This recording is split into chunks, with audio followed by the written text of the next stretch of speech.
بسم اللہ الرحمن الرحیم۔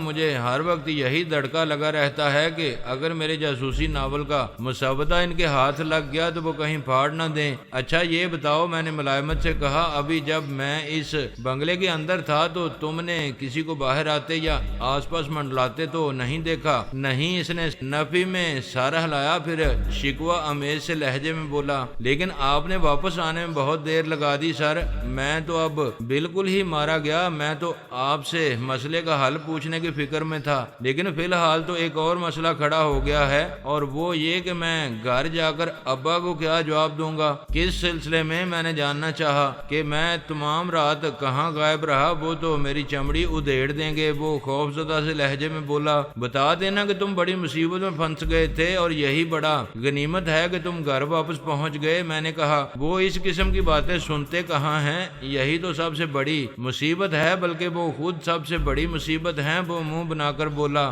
خیر اب تم اتنے بڑے ہو گئے ہو تو تمہیں مصیبتوں کا سامنا کرنے کی اہلیت اپنے اندر پیدا کرنی چاہیے، فی الحال تو تم گھر جاؤ۔ میں نے اس کا کندھا تھپکا۔ وہ سر کھجاتے ہوئے بولا، اور وہ میرا مسئلہ، میرا مستقبل، میری نوکری داؤ پر لگی ہوئی ہے۔ وہ کہہ چکا ہوں نا کہ اس کے بارے میں اطمینان سے بیٹھ کر بات کریں گے۔ ایسے اہم اور سنگین مسائل کے بارے میں سرے راہ کھڑے ہو کر کیا بات ہو سکتی ہے؟ میں نے ملائمت سے کہا۔ اچھا، وہ ایک قدم پیچھے ہٹتے ہوئے قدرے مایوسی سے بولا، اس کا منہ لٹک گیا تھا، اس کے ہیجان خیز اور ایڈونچر کی مختصر سی مہلت ختم ہو چکی تھی، اب اسے واپس گھر کی طرف جانا تھا جہاں بوریت تھی، اولاد کے مزاج سے نا آشنا اور سخت دل باب تھا اور تشنا تعبیر خواب تھے۔ پھر جیسے اسے کچھ یاد آیا اور وہ گاڑی کی طرف جاتے جاتے پلٹ آیا، اپنے مخصوص احمقانہ انداز میں باچھیں پھیلاتے ہوئے بولا، ویسے لونڈیا یہ بھی خوبصورت تھی جو آپ کو اٹھا کر لے گئی تھی، کافی دیر رہے آپ اس کے بنگلے میں۔ کیا کہہ رہی تھی؟ کہہ رہی تھی وسیم بھائی سے میرا سلام کہیے گا۔ میں نے جواب دیا۔ اس کی ناک سکڑ گئی اور باچھیں مزید پھیل گئیں، مجمحول سے جسم کو ہلکے ہلکے جھٹکے لگنے لگے، حلق سے عجیب سی آواز برآمد ہوئی، بالکل ایسا معلوم ہو رہا تھا جیسے کوئی گاڑی پٹرول ختم ہونے کی وجہ سے جھٹکے لے لے کر رکنے لگی ہو، دراصل وہ شرمیلے سے انداز میں ہنس رہا تھا۔ مذاق مت کریں چودھری صاحب، سچی سچی بتائیں۔ وہ اٹھلا کر بولا، دیکھو میری تمہیں نصیحت ہے کہ اس لڑکی کو بہن بنانے کے چکر میں مت پڑنا اور نہ ہی اس کی سراغ رسی کی کوشش کرنا، یہ خطرناک معاملات ہیں، کہیں اپنی جان کو خطرے میں نہ ڈال لینا، سمجھ گئے نا؟ سمجھ گیا۔ اس نے اپنی پھیلی ہوئی باچھیں سکیڑ لیں، پھر ہم دونوں اپنی اپنی گاڑی میں بیٹھ کر روانہ ہو گئے۔ اگلے چوراہے پر ہم دونوں الگ الگ سمتوں میں مڑ گئے۔ کچھ دور جانے کے بعد میں نے گاڑی کی رفتار کم کرتے کرتے آخر کار اسے ایک جگہ روک لیا۔ میرے ذہن میں کھچڑی سی پک رہی تھی، مجھے اس لڑکی کو ایک بار پھر کریدنے کی کوشش کرنی چاہیے تھی۔ مشکوک تو وہ میری نظر میں پہلے ہی تھی، اس کی کسی بات پر میں نے یقین نہیں کیا تھا، لیکن وسیم کے بیان کے بعد تو اینن سے بھی اس کا کوئی تعلق محسوس ہونے لگا تھا، اور یوں وہ خطرناک حد تک مشکوک ہو گئی تھی۔ چند لمحے سوچنے کے بعد میں نے گاڑی واپس موڑ لی۔ جب میں دوبارہ اس بنگلے پر پہنچا تو اس پر بڑا سا وہی تالا جھول رہا تھا، اور صبح کی ملگجی روشنی میں در و دیوار گہرے سکوت میں ڈوبے ہوئے تھے۔ میں نے گاڑی سے اتر کر ایک لمحے سوچا، ادھر ادھر دیکھا، پھر چار دیواری پر چڑھ کر اندر چھلانگ لگا دی۔ میں نے نہایت احتیاط سے پنجوں کے بل چھلانگ لگائی تھی، اس کے باوجود سر میں ایسی دمک ہوئی کہ ایک بار تو میرا دل چاہا کہ دونوں ہاتھوں سے سر تھام کر وہیں بیٹھ جاؤں، لیکن میں نے صرف ایک لمحے کے لیے یوں پورچ کے ستون کا سہارا لینے پر اکتفا کیا۔ پورچ میں حسنہ، یا جو بھی اس کا اصلی نام تھا، کی گاڑی بھی اب موجود نہیں تھی، اندرونی دروازہ بھی مقفل تھا۔ میں نے عمارت کے چاروں طرف چکر لگایا، تمام کھڑکیاں دروازے مضبوطی سے بند تھے، ویسے بھی میری حسیات بتا رہی تھی کہ اب وہ موجود نہیں تھی، شاید میرے جاتے ہی نکل چکی تھی، بہت پھرتیلی تھی۔ میں نے کوئی تالا کھولنے کی کوشش نہیں کی، دیوار پھلانگ کر واپس باہر آ گیا۔ میرا دل کہہ رہا تھا کہ حسنہ اب اس گھر میں نہیں ملے گی، عین ممکن تھا کہ یہ اس کا گھر ہی نہ ہو، لیکن جس انداز میں وہ گھر میں چل پھر رہی تھی اور چیزیں سنبھال کر استعمال کر رہی تھی، اس سے ظاہر ہوتا تھا کہ وہ کم از کم اسے خوب اچھی طرح مانوس ضرور تھی۔ میں گھر واپس آ گیا اور اپنے بیڈ روم میں پہنچتے ہی میں نے ٹیلی فون سے منسلک ریکارڈنگ مشین کا سوئچ آن کیا۔ ٹونی کا ریکارڈ شدہ پیغام موجود تھا۔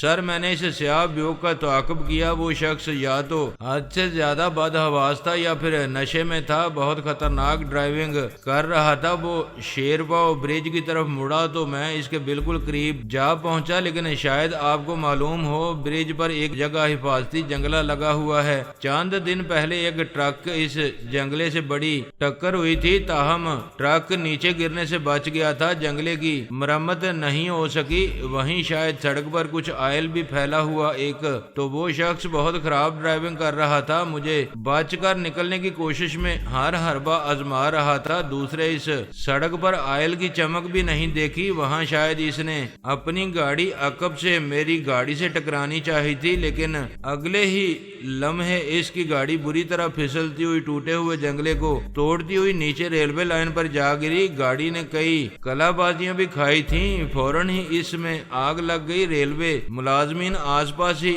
غیر قانونی جھگیوں پر مشتمل جو بستی ہے وہاں کے لوگ آن پہنچے۔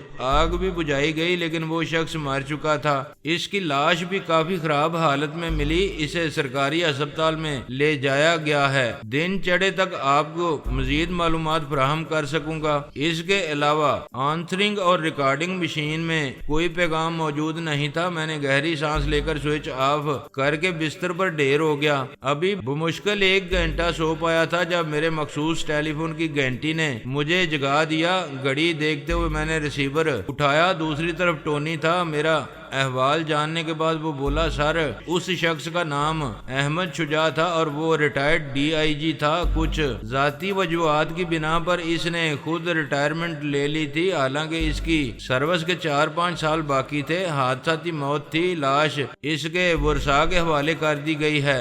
ریٹائرڈ DIG، میں نے قدرے حیرت سے سوچا اور ایک لمحے کی خاموشی کے بعد کہا، تمہارے پیغام میں اور تمہاری تازہ رپورٹ میں بھی ایک چیز کا کوئی ذکر نہیں ہے جس کے بارے میں کافی متجسس ہوں۔ تمہیں معلوم ہے احمد شجاع کے پاس سیاہ رنگ کا لوہے یا کسی اور دھات کا ایک باکس سا موجود تھا؟ نہیں سر، میں نہیں دیکھ سکا تھا، ٹونی نے جواب دیا۔ میں جب موڑ کاٹ کر اس گلی میں داخل ہوا اس وقت وہ گاڑی میں بیٹھ کر فرار ہو رہا تھا اور آپ گر چکے تھے۔ تاہم میں نے دیکھ لیا تھا کہ آپ زیادہ زخمی نہیں ہیں، اس لیے میں نے آپ کے پاس رکنے کے بجائے اس کا تعاقب کرنے کو ترجیح دی۔ وہ تو خیر تم نے اچھا کیا، میں نے نیند سے بوجھل آواز میں کہا، لیکن حادثے کے بعد تم نے اس قسم کی کوئی چیز اس گاڑی سے برآمد ہوتے نہیں دیکھی؟ نہیں سر، ٹونی نے جواب دیا۔ حادثے کے فوراً بعد لوگوں نے آگ بجھانے اور گاڑی ٹھنڈی ہونے کے بعد گاڑی کی تلاشی لی تھی، کیونکہ ایک تو انہیں ایسی کوئی چیز نہیں مل رہی تھی جس سے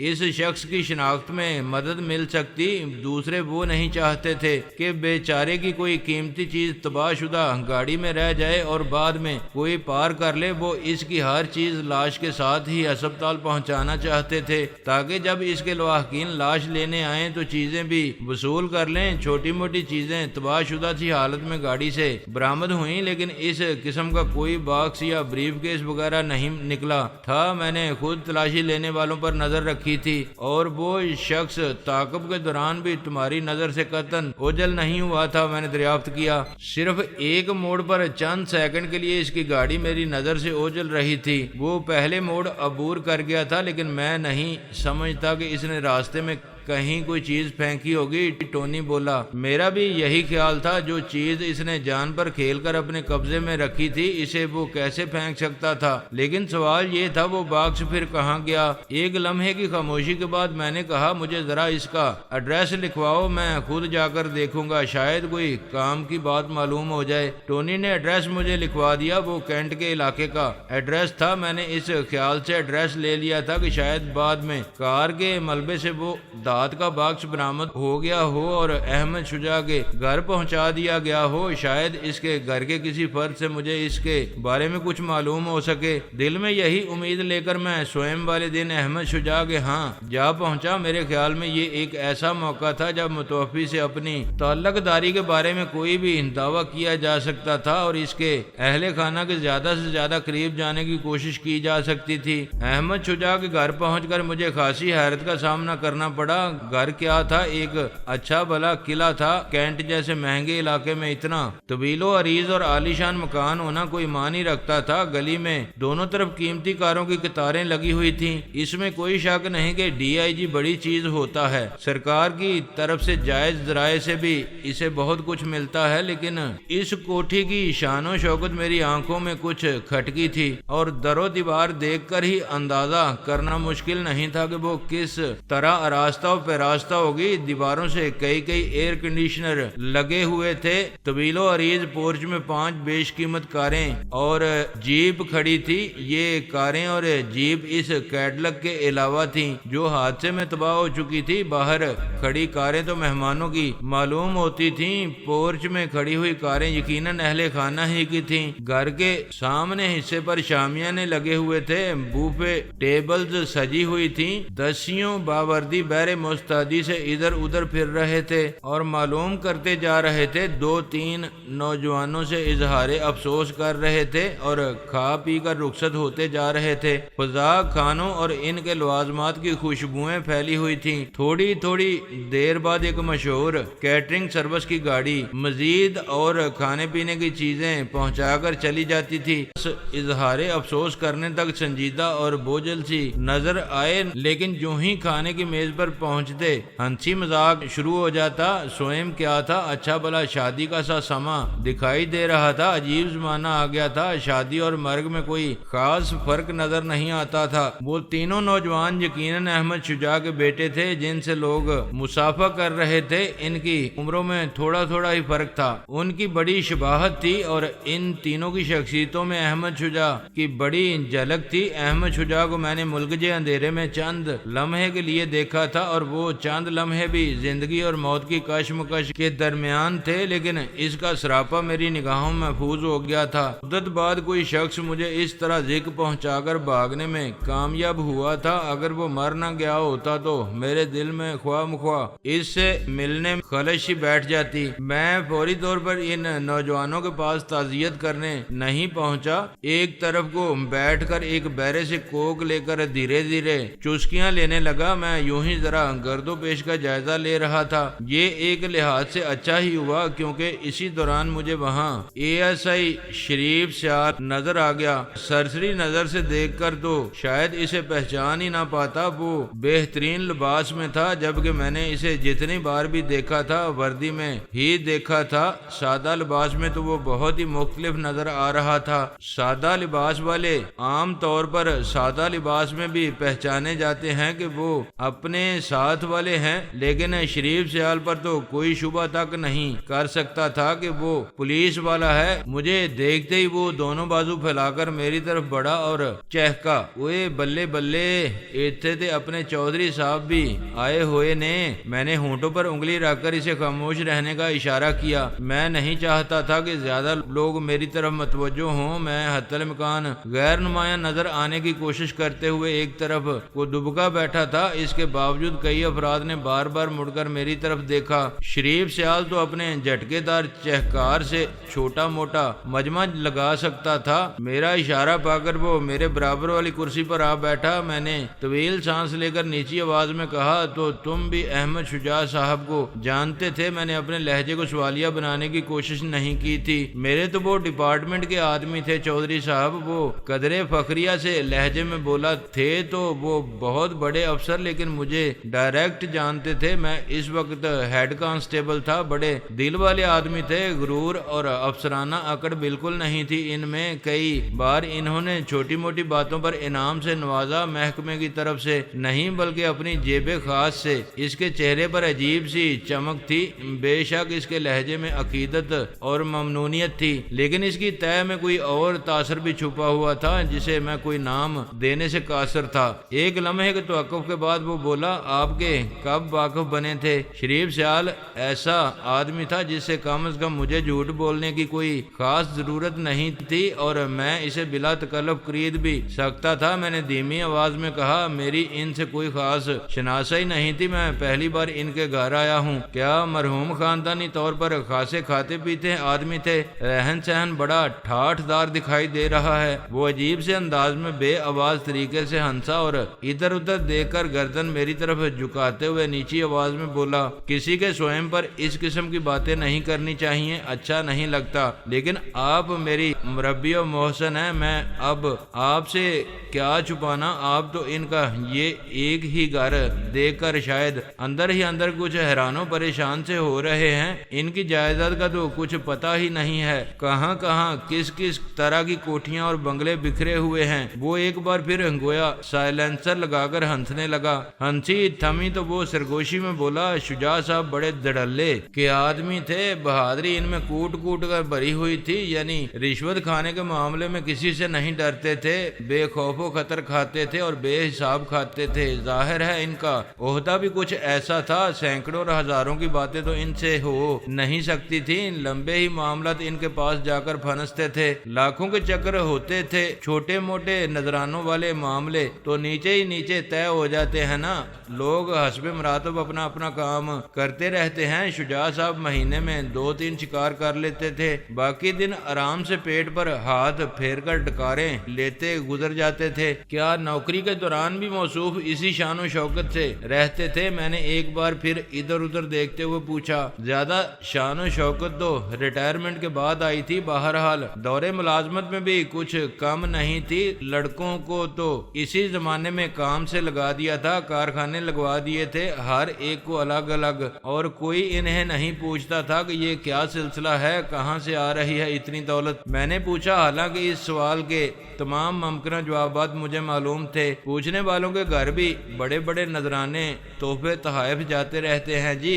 ایک بار جب میں کسی گمنام شخص کی طرف سے تحفے میں آئے ہوئے 2 لاکھ روپے کا بریف کیس لے کر سخت گھبرایا ہوا آپ کے پاس پہنچا تھا تو آپ ہی نے تو مجھے بتایا تھا اور تسلیاں دی تھیں کہ لوگ کیا کچھ کر رہے ہیں، لیکن کوئی انہیں کچھ نہیں کہہ رہا۔ مجھے لگتا ہے آپ کو ساری باتیں معلوم ہوتی ہیں، لیکن آپ یوں ہی سیدھے اور معصوم بن کر سب کچھ پوچھتے رہتے ہیں۔ وہ بغور میری طرف دیکھ کر گردن ہلاتے ہوئے مسکرایا۔ ہاں مجھے معلوم تو بہت کچھ ہوتا ہے، میں نے تسلیم کیا، پھر بھی پوچھتے رہنے سے کوئی نہ کوئی نئی بات معلوم ہوتی ہی رہتی ہے، کوئی نہ کوئی مختلف نقطہ سامنے آتا ہی رہتا ہے، تم بتاتے رہو، بتانے میں کیا حرج ہے۔ جی ہاں، آپ تو اپنے ہی آدمی ہیں، آپ سے تو ساری گپ شپ لگتی رہتی ہے، وہ مطمئن لہجے میں بولا۔ آپ کو تو معلوم ہی ہے، یہ جو کھانے پینے کا سلسلہ ہے یہ بھی اوپر سے نیچے تک ایک مربوط نظام ہے، میں ایک ڈرپوک آدمی ہوں، اس نظام میں پوری طرح داخل نہیں ہو سکا، لیکن ایک مرتبہ آدمی اس میں گھس جائے تو بڑی سی مشین کا ایک پرزہ بن جاتا ہے، آرام سے اپنا کام بھی کرتا رہتا ہے اور اس کی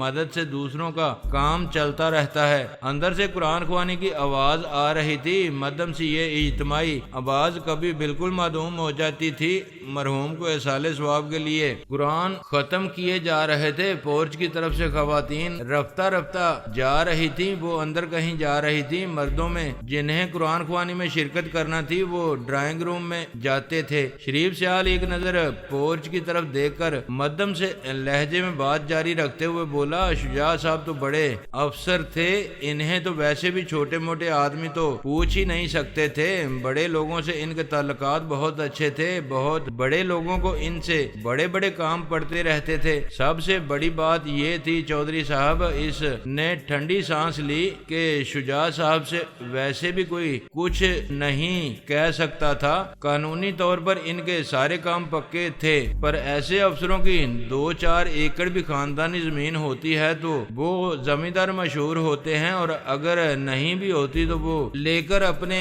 بچوں کو دے دیتے ہیں، خواہ انہوں نے جا کر ان زمینوں کی شکل بھی نہ دیکھی ہو، لیکن حیرت انگیز طور پر وہ انہیں بڑی آمدنی دیتی رہتی ہے۔ سارے ٹھاٹ باٹ ذمہ داری کے مرہون منت نظر آتے ہیں۔ شجاع صاحب کا بھی یہی سلسلہ تھا، پہلے ذمہ داری کی آڑ میں رہی، پھر اس کی آمدنی اور کچھ قرضے وغیرہ ملا کر کارے سرکار کے لیے آپ کو پتہ ہی ہے، ایک بار آدمی کی لائن سیدھی ہو جائے تو پھر چل سو چل۔ ہاں یہ تو ہے، میں نے تسلیم کیا۔ لوگ بڑی تعریف کرتے ہیں کہ شجاع صاحب نے ڈٹ کر نوکری کی، اپنے وسائل کو بڑے صحیح طریقے سے استعمال کیا۔ واقفان حال جانتے ہیں کہ سارا پیسے کا کھیل ہے اور پیسے سے آیا تھا، یہ بھی جانتے ہیں، لیکن چودھری صاحب روپیہ ہی ہوتا ہے، اس کی کوئی قسم، کوئی ذات، کوئی کیٹیگری نہیں ہوتی، روپے کو سلام ہوتا ہے۔ آپ دیکھ رہے ہیں ان کے بعد بھی کیسے کیسے لوگ ان کے روپے کو سلام کرنے آ رہے ہیں۔